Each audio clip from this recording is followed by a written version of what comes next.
Australia's police say 2 gunmen killed 11 people and wounded at least 29 in a mass shooting in Sydney. Authorities have classified the incident at the city's famed Bondi beach as a terrorist attack. Police say 2 gunmen targeted the Jewish community which was celebrating Hanukkah at the beach. One suspect was shot dead and the other were arrested. 2 gunmen opened fire from a pedestrian bridge next to Bondi Beach. Several eyewitnesses captured the terrifying moment on their phones. Hundreds flee in panic or try to hide, while the assailants, seemingly unchallenged for several minutes, continue their attacks until a member of the public appears to tackle and disarm one of the suspects, who had come down from the bridge. The bystander points the weapon, but doesn't shoot. Moments later, more eyewitness footage captures the man returning to the bridge where the 2 gunmen resume shooting before being hit by return fire. Well, I think one was injured and one was down cold. And then I just saw everyone just running, screaming towards my apartment block and just spreading off each way. Everyone was just running and there were bullets and there were so many of them and we were really scared. We didn't know where they were coming from. Police eventually reach the bridge and pin the suspects down.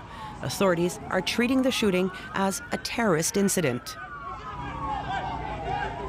This is a targeted attack on Jewish Australians on the first day of Hanukkah, which should be a day of joy, a celebration of faith, an act of evil anti-Semitism, terrorism that has struck the heart of our nation. Mass shootings are extremely rare in Australia. The country has one of the lowest gun-related death rates in the developed world. The last attack of this magnitude was almost 30 years ago. Israel's President Isaac Herzog has condemned the attack on the Jewish festival at Bondi Beach, calling the perpetrators vile terrorists. He also called on the Australian government to confront anti-Semitism. Our heart misses a beat. The entire nation of Israel misses a beat in this very moment as we pray for the recovery of the wounded.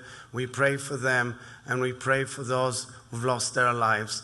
We send our warmest strength from here, from Jerusalem, and we repeat our alert time and again to the Australian government to seek action and fight against the enormous wave of anti-Semitism which is plaguing Australian society. Let's hope for better news, and we hope to see them all healing and here. Hans-Jakob Schindler is a terrorism expert and the senior director of the Counter-Extremism project. Hans-Jakob, Israel was quick to react, saying the Australian government ignored warnings of anti-Semitic terror attacks. Is that the case? Australia, like Europe, has really experienced a spike in anti-Semitic incidents in the last 2 years. In 2024, it was at 5 times the average prior to 2023. There has been frequent complaints by the Australian Jewish community that measures that were taken, there's a special operation of the Australian Federal Police, there's been money invested in the security of schools, synagogues and installations of Jewish installations, there's been a hate crime law, the dog synchronization, but still the community felt they were not well protected. This is, of course, a country which does not have, as your report stated, great experience with massive terror attacks. So it is something very unusual in Saudi Arabia, in Australia. Now, from what you have seen so far, were the attackers well prepared? The way that those attackers in a high-stress situation, i.e. when they're shooting at unarmed civilians, reacted, even the calmness to go back to the bridge, get another rifle and then continue shooting off the shooter that was tackled by a member of the public, really points to those guys actually having some experience in using firearms, potentially some training. The fact that in the car of the perpetrators, the Australian police says they found another IED, really shows that this was a quite well-prepared attack and therefore possibly a part of a wider network rather than just two lone individuals. Now, you mentioned it, and we saw in the report how a bystander tackled and disarmed one of the shooters. That is rare, is it not?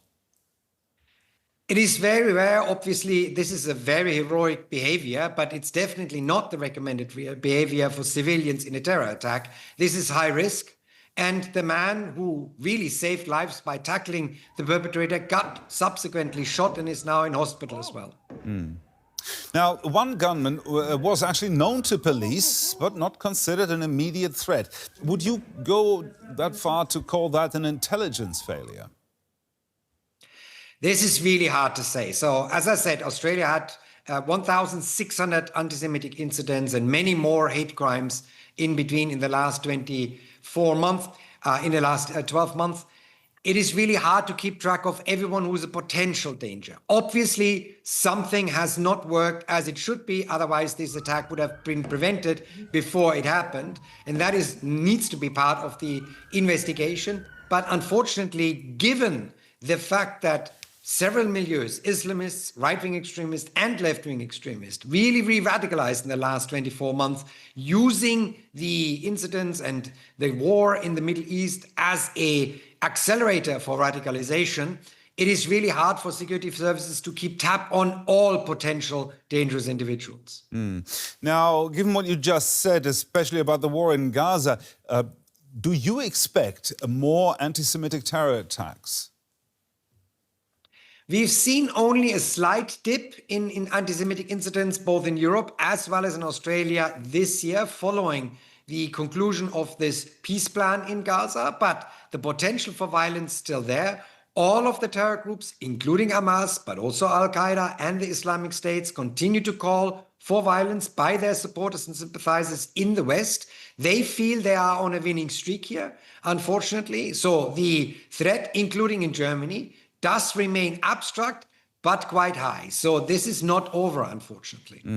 Do you think that this attack, which is quite horrific in its scale, will influence counter-terrorism policies both in Australia and in other parts of the world?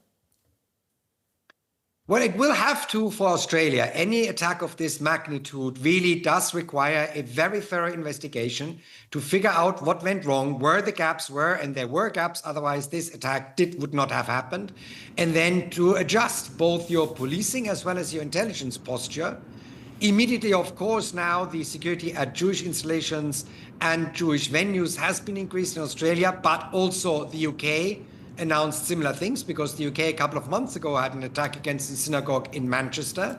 So there has to be some review. Luckily, in the Western world, we tend to share the results of these investigations. So not just the Australian police and intelligence services can learn from this attack, but all police intelligence services in the Western world can learn from it. And that's really crucial to get better. You can never be perfect, but each tragic attack needs to lead to a very steep learning curve and identification of what went wrong. Hans-Jakob Schindler there, the terrorism expert and senior director of the Counter-Extremism Project. Thank you very much for sharing your expertise with us. Thank you so much.